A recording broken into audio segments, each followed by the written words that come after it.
Hello दोस्तों, नमस्कार। Welcome back to Najib Singh academy. My dear friends, my dear students, learn Python के series में आप सभी का स्वागत है। फाइल हैंडलिंग इन पाइथन के ऊपर हम बात कर रहे थे। अभी मैंने पिछले वीडियो में आपको ये बताया था कि आप फाइल को कैसे ओपन करेंगे और फाइल को कैसे क्लोज करेंगे। मैंने आपको बता दिया था कि एब्सोल्यूट फाइल पाथ क्या होता है, रिलेटिव फाइल पाथ क्या होता है। अगर आपको अभी भी उसमें डाउट्स है तो आप डिस्क्रिप्शन में दिए गए लिंक पे क्लिक करके आप मेरे पीछे के वीडियो को देख सकते हैं। ठीक है, तो आइए हम आज के टॉपिक के बारे में बात करें कि आज का टॉपिक क्या होगा। आज हम बात करेंगे रीडिंग। हमें ये जानना है कि हम एक फाइल के अंदर से कंटेंट को कैसे रीड कर सकते हैं, किस तरीके से हम फाइल को ओपन करेंगे रीड मोड के लिए, और हम उस कंटेंट को कैसे रीड करेंगे, हम कैसे उस कंटेंट को मैनिपुलेट कर सकते हैं। जब आप फाइल रीड की बात करते हैं तो हम जानेंगे रीड मेथड के बारे में, हम जानेंगे रीड लाइन मेथड के बारे में, और साथ ही साथ आज हम ये भी जानेंगे कि रीड लाइन मेथड्स क्या होते हैं। तो सबसे पहले आपको ये जानने की जरूरत है कि what is the meaning of the reading from A file. देखो, जब कभी भी किसी कंटेंट को आप रीड करना चाहते हो, what do mean by this, the meaning of this कि you want to take some data, the information which is stored on your hard disk, that information you want to retrieve. Hard disk के अंदर जो file आपके रखे हुए हैं, जो permanent storage के अंदर जो इंफॉर्मेशन आपके रखे हुए हैं, आप उस इंफॉर्मेशन को पढ़ना चाहते हो, आप उस इंफॉर्मेशन को देखना चाहते हो, आप उस इंफॉर्मेशन को प्रोसेस करना चाहते हो।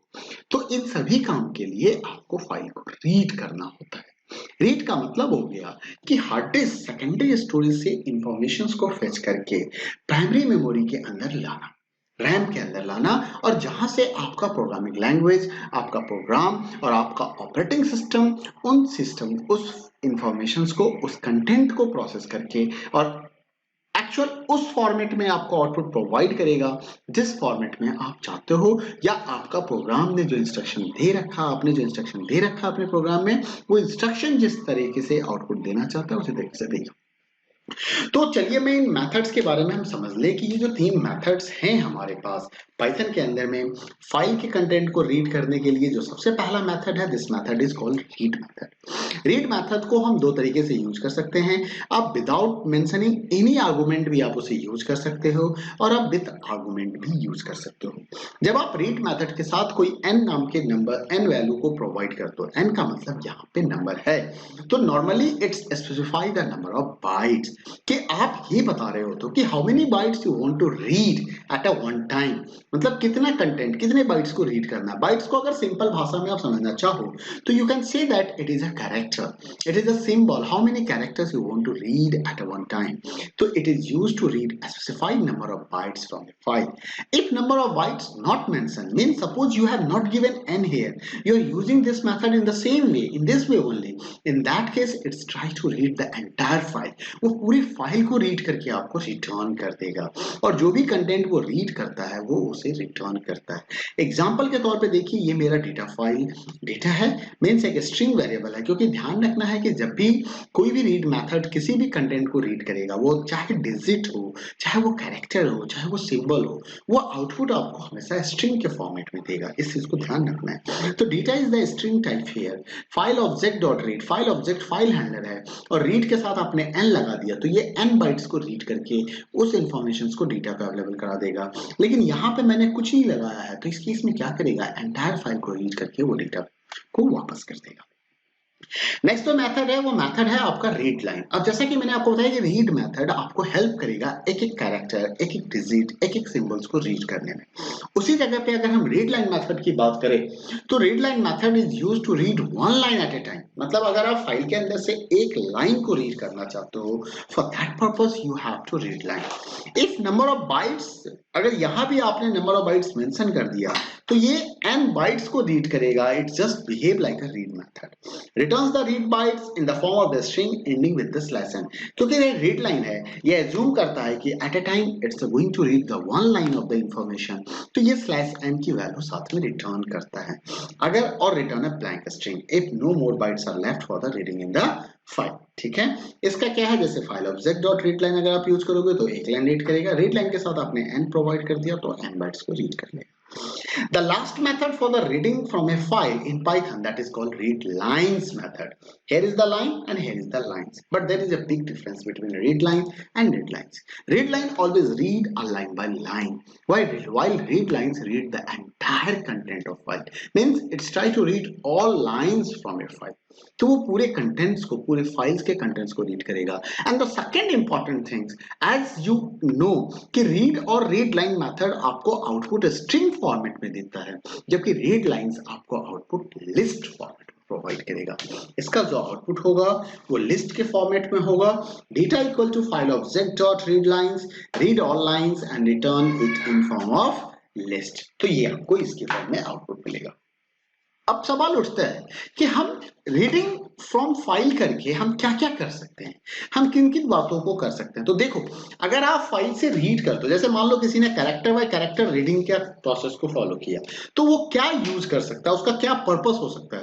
वो किसी पर्टिकुलर कैरेक्टर को काउंट करना चाहता है, वो वॉवेल काउंट करना चाहता है, वो डिजिट काउंट करना चाहता है, वो अल्फाबेट्स काउंट करना चाहता है, वो स्पेशल सिंबल काउंट करना चाहता है, वो कंप्लीट फाइल को रीड करके नंबर ऑफ कैरेक्टर्स पता करना चाहता है, वो चाहता होगा कि टोटल नंबर ऑफ बाइट्स पता कर ले कि फाइल के अंदर टोटल नंबर ऑफ बाइट्स कितने हैं। अच्छा, रीड लाइन बाय लाइन अगर आप करते हो तो क्या पर्पस होगा, आप नंबर ऑफ लाइन काउंट कर सकते हो, आप उस लाइन को काउंट कर सकते हो जो पर्टिकुलर कैरेक्टर से स्टार्ट हो रहा होता है।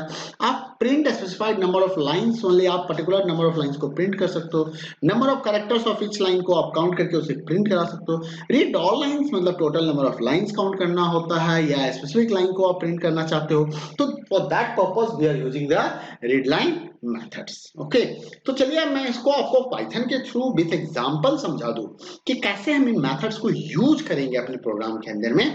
तो चलते हैं, मैं अपने पाइथन को स्टार्ट करता हूं। ये मेरा पाइथन स्टार्ट हो चुका है, मैंने आपके सामने आपके स्क्रीन पे देखो पाइथन दिख रहा है आपको। पहले मैं यहाँ पे क्या करता हूँ, मैं आपको करंट वर्किंग डायरेक्टरी दिखा देता हूँ कि इन विच डायरेक्टरी आई एम वर्किंग, और मैं अपनी पर्टिकुलर स्पेशल डायरेक्टरी के अंदर जाना चाहता हूँ तो मैं वहां कैसे जाऊंगा।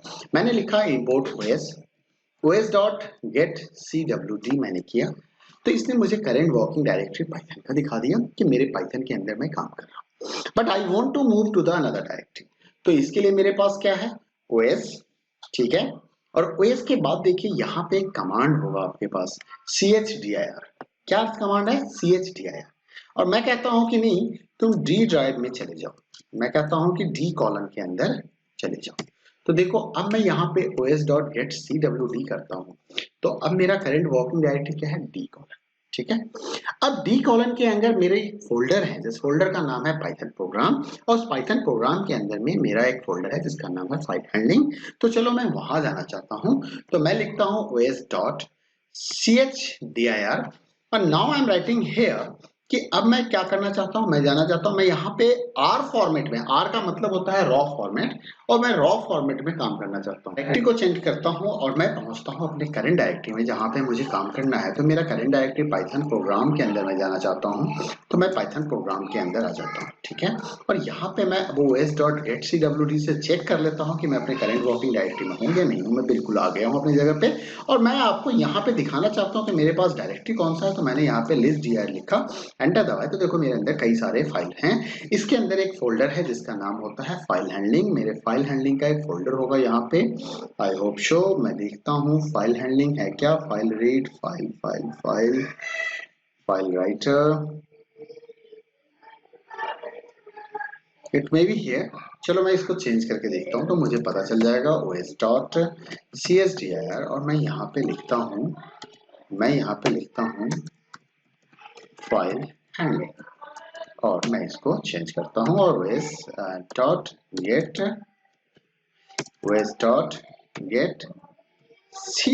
करता हूँ। तो मेरे करंट वर्किंग डायरेक्टरी में मैं फाइल हैंडलिंग में आ चुका हूँ।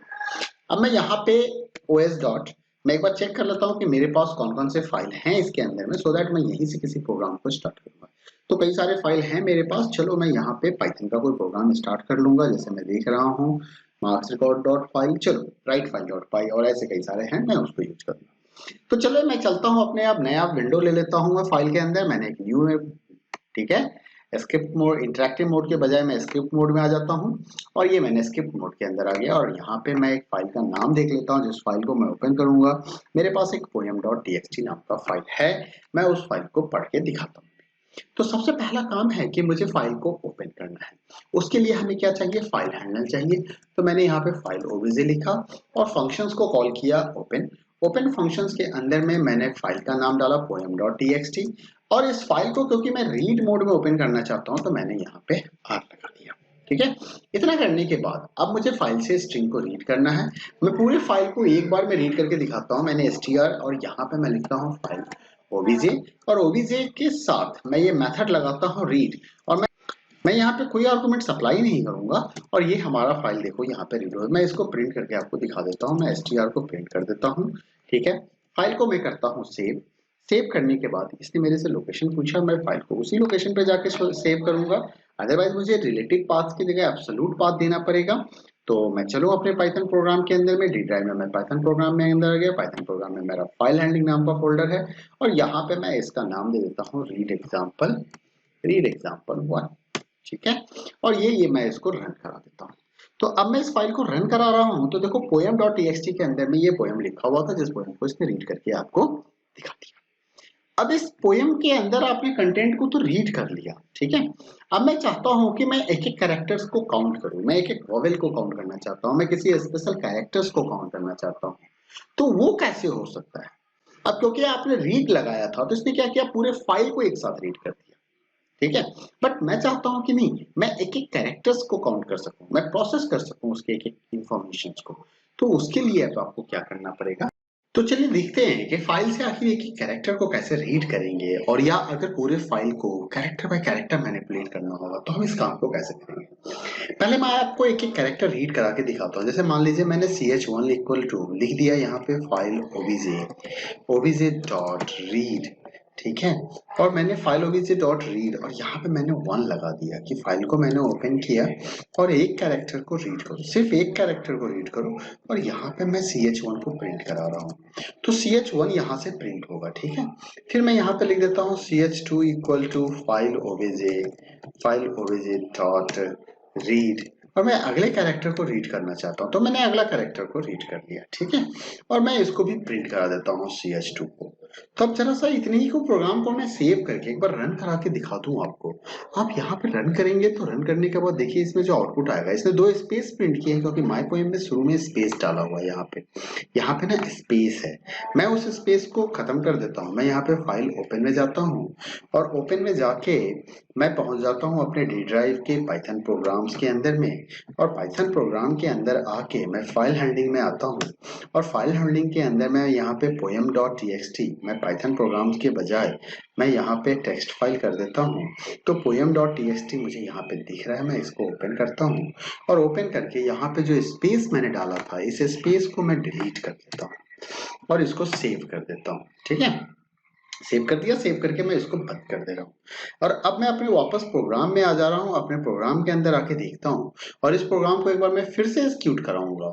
अब मैं जब रन मॉड्यूल कर रहा हूँ तो आप देखो जो फर्स्ट 2 कैरेक्टर्स हैं, रीड 1 से इसने क्या किया, m को रीड किया, रीड 2 से इसने क्या किया कि y को रीड किया। मतलब हमने 2 बार रीड मेथड चलाया था। यहाँ पे देखिए, यहाँ पे मैंने लिखा ch1 file obj dot read and ch2 file obj read. तो ये क्या कर रहा है कि 2 कैरेक्टर्स को रीड कर रहा है। अच्छा, ध्यान रखना है कि जब कभी भी आप रीडिंग करोगे तो जो फाइल के अंदर ना एक पॉइंटर नाम की एक चीज होती है जिसको हम फाइल पॉइंटर कहते हैं, वो ऑटोमेटिकली नेक्स्ट कैरेक्टर की ओर मूव कर जाता है। ठीक है, आइए अब अगर मैं मान लीजिए कि ठीक है ये तो भाई एक एक कैरेक्टर करके या तो पूरा फाइल एक साथ रीड कर लें या फिर हम कैरेक्टर बाय कैरेक्टर रीड करें, तब तो कैरेक्टर बाय कैरेक्टर अगर रीड करना हो, मान लो कोई कैलकुलेशन करना हो, तो हम कैसे करेंगे इस काम को। तो आइए मैं आपको वो दिखाता हूँ कि आप कैरेक्टर बाय कैरेक्टर कैसे रीड कर सकते हैं। मान लीजिए कि मैं यहाँ पे ch इक्वल टू स्पेस डाल देता हूँ, एक कोई वैल्यू आपको ch में डाल देना है, एक लूप चलाना है while ch, फिर यहाँ पे ch इक्वल टू लिखना है फाइल obj डॉट रीड और इसके अंदर में आपको 1 बाइट रीड करना है। ठीक है, और यहाँ पे क्या करना है, प्रिंट ch और यहाँ पे एंड इक्वल टू नथिंग डाल देना है, मतलब एंड होना नहीं चाहिए, बस सेम लाइन में, जैसे कि फाइल के अंदर कंटेंट है बिल्कुल उसी तरीके से यहाँ पे प्रिंट हो जाए। सेव करके मैं इसको रन करा देता हूँ। तो देखो रन कराने के बाद जो आउटपुट आपको मिलेगा, ये देखो कैसे एक एक कैरेक्टर्स को रीड कर रहा था और कैसे प्रिंट कर रहा था। जरा ध्यान से एक बार फिर से देखो, मैं इस प्रोग्राम को एक बार फिर से रन कराऊंगा और जरा आप आउटपुट पे ध्यान देना कि कैसे एक एक कैरेक्टर को रीड कर रहा है और प्रिंट कर रहा है। स्लो मोशन में आपको दिख रहा होगा ये। तो इस तरीके से आपका एक एक कैरेक्टर रीड हो जाएगा। अब अगर इसी जगह पे मान लीजिए कि मैंने आपसे ये कह दिया कि मुझे एक प्रोग्राम बना के दिखाओ जो एक पर्टिकुलर कैरेक्टर को काउंट करे। सपोज करो मैं टी को काउंट करना चाहता हूँ, तो मैंने काउंट इक्वल टू 0 लिखा और अब मैं यहाँ पे क्या करूंगा, यहाँ पे लिख देता हूँ कि if C H equal to T, मैं कैपिटल टी को काउंट करना चाहता हूँ। तो यहाँ पे count equal to count plus 1 हो जाएगा, हमारा काउंट प्लस 1 हो जाएगा। और यहाँ पे लास्ट में जब हम फाइल से बाहर निकलेंगे, अच्छा एक काम तो मैंने करना ही भूल गया था, यहाँ पे ध्यान रखिएगा, हमेशा फाइल को क्लोज कर दिया जाता है नॉर्मली। ऐसे देखिए पाइथन बाय डिफॉल्ट फाइल को क्लोज करता है, प्रोग्राम के टर्मिनेट होते ही वो क्लोज हो जाता है। लेकिन अगर आप खुद से क्लोज कर दें तो ज्यादा अच्छा रहेगा। ठीक है, यहाँ पे काउंट में मैं यहाँ पे लिख देता हूँ slash N number of teach, number of teach. ठीक है, मैं नंबर ऑफ टी यहाँ पे काउंट करके दिखा दे रहा हूँ। ठीक है, तो ये हमारा टी, अब मैं इसको सेव करके रन करा दे रहा हूँ। तो देखो मैं इसको रन कर रहा हूँ, तो रन मॉड्यूल करने से ये हमारा प्रोग्राम रन हो गया। Number of T, capital T को मैंने सिर्फ काउंट किया था, स्मॉल टी है बट मैंने कैपिटल टी को काउंट किया था। तो टी देखो यहाँ पे है। आप चाहते हो कि हर तरह के टी को काउंट करें, तो यहाँ पे सी एच डॉट अपर लगा दो, सी एस डॉट अपर लगा दो और अपर लगाने के बाद सेव करके इसको रन करते हैं एक बार। तो रन मॉड्यूल करने के बाद आप देखो जरा सा इसने टी को कितनी बार काउंट किया, 8 टाइम्स टी। कैसे, देखो फर्स्ट टी, सेकेंड टी, ये तो कैपिटल में थे। अब ये दोनों स्मॉल टी को इसने क्या किया, कैरेक्टर को कैपिटल में कन्वर्ट करके फिर टी से मैच कराया कि मैच कर रहा है या नहीं कर रहा है। तो 4 हो गए आपके यहाँ पे। 4 के बाद आपका ये आ जाओ, ये आपका 5वां टी है। ठीक है, इसके बाद आप आ जाओ, ये आपका छठा टी है, 6th position, this is the 6th one and the last is the this one is the 8th। ठीक है, इस तरीके से आप चाहे तो वॉवेल कॉन्सोनेंट भी काउंट कर सकते हो। अगर मान लो आपको किसी ने कह दिया कि वॉवेल काउंट करके दिखाओ, तो क्या करोगे पता है, आपको सिंपल यहाँ पे लिखना है कि सी एच अपर और यहाँ पे लिखना है AEIOU। मैंने क्या लिखा, सी एच अपर AEIU। और मैं अब यहाँ पे इक्वल टू नहीं लिखूंगा, मैं यहाँ पे इन लिखूंगा। मैं यहाँ पे इन लिखूंगा कि वो कैरेक्टर अगर इसमें से है, सी एच अपर की वैल्यू इसमें मैच खा रही है, तो काउंटर मेरा बढ़ा दो। और यहाँ पे मैं अब लिख दूंगा number of vowels, number of vowels. और मैं प्रोग्राम को रन करता हूँ सेव करके। सेव करने के लिए इसने पूछा, मैंने सेव कर दिया। अब देखो नंबर ऑफ वॉवेल्स 36 है इसके अंदर। आप चाहो तो काउंट कर लो, नंबर ऑफ वॉवेल्स आप चाहो तो काउंट कर लो। ओ एक, ओ ए ई आई ओ यू, यहीं पे 2 मिल गए आपको, 3 हो गए आपके, है ना, ए ई आई ओ यू, है ना, 3 हो गए, 4 हो गए यहाँ पे, 5 हो गए, 6 हो गए, 7 हो गए, 8 हो गए, 9 हो गए। तो इस तरीके से आप काउंट कर लेना, ये आपका 36 ही होगा। ठीक है, तो आपके वॉवेल काउंटिंग का प्री प्रोग्राम हो गया। तो ये आपको समझ में आ गया कि अगर आप प्रोग्राम में कैरेक्टर बाय कैरेक्टर मैनिपुलेशंस करना है तो आप कैसे कर सकते हो। आप स्पेस काउंट कर सकते हो। अगर मान लो मुझे स्पेस काउंट करना होगा, तो मैं इस कंडीशन को ही चेंज करूंगा, मैं सिर्फ इस कंडीशंस को चेंज करूंगा और यहाँ पे मैं लिख दूंगा if C H equal to space, तो काउंट बढ़ा दो। अब यहाँ पे वॉवेल्स के जगह पे क्या काउंट होगा, ये हमारा स्पेस काउंट का प्रोग्राम बन गया। अब मैं इसको रन कराता हूँ। Now I will check this program, run कराओ।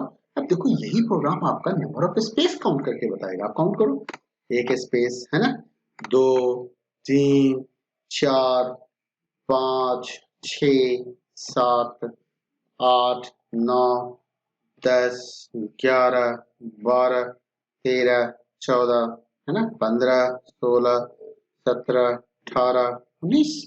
Got it. तो इस तरीके से आपका स्पेस काउंटिंग का भी प्रोग्राम हो गया।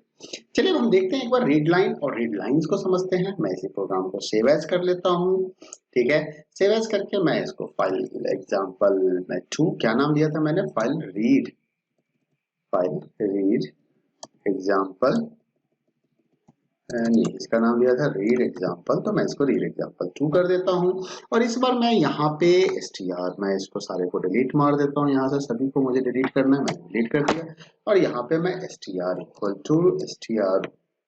इक्वल टू लिख देता हूँ। File OBJ dot read line, read line, और मैंने बोला भाई मुझे एक लाइन रीड करना है और यहाँ पे मैं प्रिंट करा देता हूँ प्रिंट str1, ठीक है, और सेव करके मैं इसको रन करा देता हूँ। ठीक है, ध्यान से देखते रहिएगा। अब देखो जो आउटपुट आ रहा है, इसने एक लाइन को रीड कर दिया, इसने एक लाइन को रीड कर दिया, तो आपका एक लाइन प्रिंट हो गया। ठीक है, अब यहाँ पे क्या है कि अब आप एक चीज सोचो कि अगर ये कर्सर एक्स्ट्रा लाइन क्यों छोड़ रहा है, कर्सर तो यही आना चाहिए था, लेकिन ये एक्स्ट्रा लाइन छोड़ रहा है। तो मैं इसको मैं आपको दिखा देता हूँ, मैं यहाँ पे लिख देता हूँ एंड इक्वल टू, मैं अभी एंड में मैं कहता हूँ कि प्रिंट न्यू लाइन पे नहीं भेजेगा, प्रिंट न्यू लाइन पे नहीं भेजेगा, मैंने ये कह दिया। ठीक है, तो प्रिंट न्यू लाइन पे नहीं भेजेगा, तो फिर अब देखते हैं जरा सा आउटपुट में क्या होता है। अब देखो कर्सर ठीक है, लेकिन कर्सर अभी भी दूसरे लाइन में, समझ रहे हैं, दिख रहा है ना आपको। तो इससे होता क्या है कि जब रीड लाइन रीड करता है तो लास्ट में स्लैश एन ऐड हो जाता है, अपने आप वहां पे ऐड हो जाता है। अब अगर मैं सेकंड लाइन को रीड करना चाहूँ तो मुझे फिर से लिखना पड़ेगा str2 इक्वल टू, मैं str1 भी लिख सकता था, file obj dot read line, मैंने रीड लाइन कर दिया और यहाँ पे प्रिंट str2 कर देता हूँ, str2 कर देता हूँ और इसको रन करा देते हैं एक बार सेव करके। इससे सेव करने के लिए पूछा, मैंने सेव किया, रन करा देते हैं, तो देखो दो लाइन को इसने रीड कर लिया। ठीक है, अब अगर इसी तरीके से मुझे सारे लाइंस को रीड करने हैं, मुझे सारे लाइंस को रीड करना, अच्छा अगर मान लो स्ट्रिंग 2 का मुझे 0 पोजीशन पे जो कैरेक्टर है सिर्फ वही प्रिंट करना है, फर्स्ट कैरेक्टर को प्रिंट करना है, तो देखो मैंने सारे लाइन को प्रिंट करा देता हूँ, फर्स्ट कैरेक्टर आ गया उसका। अब सारे लाइन अगर प्रिंट करने हैं तो मैं फिर से वही लॉजिक लगाऊंगा कि मैं यहाँ पे क्या करूंगा, एक स्पेस डालूंगा, यहाँ पे while का ऑप्शन यूज करूंगा और while str1 लिख के, और अब यहाँ पे str1 equal to file obj dot read line, और इस कमांड को मैं यहाँ पे प्रिंट str1 कर दूंगा और ये मेरा, इसको मैं डिलीट कर देता हूँ, इसको भी मुझे इसकी भी जरूरत नहीं है तो मैं इसको भी डिलीट कर देता हूँ। और अब मैं इसको कंट्रोल एस कर दिया मैंने, सेव करके मैं इसको रन करा रहा हूँ। तो रन कराने के बाद अब एक बार आउटपुट को देख लेते हैं, देखो आपके सारे लाइंस को इसने रीड कर दिया। अब अगर मान लीजिए कि मैं सारे लाइन को रीड कर रहा हूँ और मैं सिर्फ उसी लाइन को प्रिंट करना चाहता हूँ जो लाइन यू से स्टार्ट हो रहा है, जो लाइन यू से स्टार्ट हो रहा है, तो यू से स्टार्ट होने वाले लाइन को ही मैं प्रिंट करना चाहता हूँ, तो मैं क्या लिखूंगा यहाँ पे, if str10 is equal to u, str10 is equal to u, and then इसको मैं इंडेंट कर देता हूं इफ के साथ। ठीक है, तो अब सिर्फ u वाला लाइन हमारा प्रिंट होगा। ये क्या एरर आ गया यहाँ पे, index error, string index out of range, but इसने लाइन तो प्रिंट कर दिया। एक्चुअली इसके बाद ये लूप चला होगा और str1 में कोई डेटा आया ही नहीं होगा क्योंकि एंड ऑफ लाइन हो चुका था, लास्ट में जब चला तो ये एंड ऑफ लाइन हो गया था। str1 0 में क्या हो गया, वहां पे जीरो इंडेक्स str एम्प्टी मिल गया था वहां पे। अब मेरी बात को समझिएगा, वो क्या रहा है कि फाइल जब एंड ऑफ फाइल पे पहुंच जा रहा है तो एंड ऑफ फाइल पे पहुंचने के बाद भी लूप चल रहा है आपका, एक टाइम तो लूप देख नहीं जा रहा है कि str में कोई वैल्यू आया ही नहीं है। अब क्योंकि str में नन वैल्यू आ गया तो वो हमारा वहां से बाहर निकल गया था। ठीक है, तो मैं इसके लिए देखो क्या करता हूँ, इफ नॉट str1, ठीक है, और ये अगर मैं यहाँ पर लिख दूँ if str1 equal to none, ठीक है, तो ब्रेक कर दो जरा सा। अब मैं देखता हूँ पर ओके, एक मिनट लगेगा, चेक कर लेते हैं प्रोग्राम मेरा शायद एरर नहीं है, इसमें अभी भी एरर आ रहा है, तो मुझे यहाँ पे देखना पड़ेगा if str equal to this, तो ब्रेक करता हूँ। अब शायद रन कर जाएगा आपका प्रोग्राम, आप एक बार देख लेते हैं, कर गया ना। मतलब क्या है कि मैंने ये देख लिया कि अगर str1 के अंदर में ब्लैंक वैल्यू है, नन वैल्यू है, कुछ भी नहीं रीड होके आया, तो कोई जो 30 लाइन को एग्जीक्यूट करने का, सीधा प्रोग्राम से बाहर निकल जाओ, तो एरर का प्रॉपर्टी खत्म हो गया। तो नाउ यू अंडरस्टैंड्स कि how you will use the read line method. The last one is the read lines, तो मैं इसको रीड लाइंस कर देता हूं एक बार, मैं खास चेंज नहीं, चलो मैं इसको सेव एज कर लेता हूं, पहले सेव एज करके, और फिर मैं यहाँ पे इसका नाम दे देता हूँ रीड एग्जाम्पल 3, और रीड लाइंस का आपको यूज करके दिखाता हूँ। मैं इन सबको हटा देता हूँ यहाँ से, और इन सबको हटाने के बाद मैं यहाँ पे लिखूंगा, क्या लिख रहा हूँ, file obj dot read lines, ठीक है, और रीड लाइंस में, और उसके बाद मैं आपको प्रिंट str कर देता हूँ, str1 कर देता हूँ। तो इसका फायदा क्या मिलेगा आपको, अब दिखा रहा हूं कि आखिर इसका क्या फायदा है। सबसे पहला फायदा तो ये है कि जो रिकॉर्ड्स होंगे, जो लाइन बाय लाइन इंफॉर्मेशन हैं, क्या हो गया, अच्छा सॉरी, ये मेरी आदत खराब है थोड़ी सी। मैं हमेशा सेकंड वर्ड को जावा वाले स्टाइल में प्रोग्रामिंग करने की आदत है, तो दैट्स व्हाई। अब देखो ये इंफॉर्मेशंस को मैं आपको एक चीज बता रहा था कि जब आप रीड लाइन करते हैं ना, तो हमेशा लास्ट कैरेक्टर स्लैश एन होता है हर एक लाइन का। जरा ध्यान से देखो यहाँ पे, ये देखो, ये देखो, दिख रहा है आपको कि दिस ऑल कैरेक्टर्स। अच्छा ये नंबर ऑफ एलिमेंट्स हो गए। अब अगर मैं यहाँ पे मेरा str ऑब्जेक्ट है ना, मैंने str1, मैं यहाँ पे लेन करके str1 लिख दूं तो टोटल नंबर ऑफ लाइंस पता चल जाएगा। टोटल नंबर ऑफ लाइन पता चल गया आपका कि टोटल नंबर ऑफ लाइंस कितने हैं इसके अंदर में। अच्छा मैं आपको टाइप ऑफ str1 दिखा देता हूं, तो देखो ये लिस्ट टाइप दिखा रहा है। क्या है? लिस्ट टाइप दिखा रहा है। अब यहां से हमारा फायदा क्या होगा कि अगर मैं चाहता हूं कि मैं पूरा str में प्रिंट करा के मैं स्लाइसिंग का ऑप्शन भी यूज कर सकता हूं। मैं चाहता हूं कि फर्स्ट दो लाइन को ही प्रिंट करूं, फर्स्ट दो लाइन को ही प्रिंट करूं, तो मैं क्या लगाऊंगा यहाँ पे, क्या कंसेप्ट आएगा हमारा, स्लाइसिंग का कंसेप्ट आ जाएगा। मैं यहाँ पे 0,2 डाल के और मैं इसको रन कराना चाहता हूँ, देखता हूँ रन करा के क्या आउटपुट आता है। कुछ एरर्स तो नहीं आ रहा है आपके पास, ध्यान है ना आपको। स्लाइसिंग देखो, सिर्फ दो लाइन आए, सिर्फ दो एलिमेंट्स यहाँ से प्रिंट हो रहे हैं, ठीक है। और आप अगर चाहते हो कि नहीं ये प्रॉपर तरीके से, ये तो एक लिस्ट निकल के आ रहा है, तो उस लिस्ट के अंदर भी मैं चाहता हूं कि वो लाइन बाय लाइन प्रिंट हो जाए, वो लाइन बाय लाइन प्रिंट हो जाए, तो इसका भी ऑप्शंस है आपके पास। आप अगर चाहते हो कि लाइन बाय लाइन प्रिंट हो, तो आपको क्या करना है, यहाँ पे फॉर एस इन str1, और यहाँ पे अब आप प्रिंट str1 नहीं करेंगे, आप प्रिंट s करेंगे। क्या करेंगे? प्रिंट s करेंगे, और आप इसको रन करा दीजिए। तो देखिए अब लाइन बाय लाइन प्रिंट हो रहा है। अच्छा हर एक लाइन के बाद आपको दिख रहा होगा एक्स्ट्रा लाइन का स्पेस आ रहा है, ये ड्यू टू प्रिंट आ रहा है। क्योंकि आप देखो, एक तो एस के अंदर भी तो स्लैश एन था ना, तो वो स्लैश एन तो इसको न्यू लाइन पे भेज ही रहा था, और साथ ही साथ प्रिंट भी न्यू लाइन पे, तो दो बार न्यू लाइन पे जा रहा था। तो इसका सॉल्यूशन क्या है, आप एंड इक्वल टू आप एम्पटी लगा दीजिए, और एम्पटी लगा के सेव करके आप जरा इसे प्रिंट कर लीजिए, तो आपको देखिए अब बिल्कुल सही प्रिंट आएगा। तो आज के लिए इतना ही रखते हैं। अगले लेक्चर्स में हम राइट के बारे में बात करेंगे, हम अपेंड के बारे में बात करेंगे, और कुछ और टॉपिक्स के बारे में डिस्कस करेंगे। अगर आपको इस टॉपिक में कहीं भी किसी भी तरह का कोई डाउट हो तो यू प्लीज कमेंट करें। आप कमेंट से भी क्वेश्चन पूछ सकते हैं, और आपके कमेंट्स के क्वेश्चंस का मैं जवाब जरूर दूंगा। तो थैंक्स फॉर वॉचिंग। वीडियो पसंद आ गया हो तो लाइक कर दीजिएगा, शेयर कर दीजिएगा, और चैनल सब्सक्राइब नहीं किया है तो प्लीज सब्सक्राइब कर दीजिएगा। Thank you.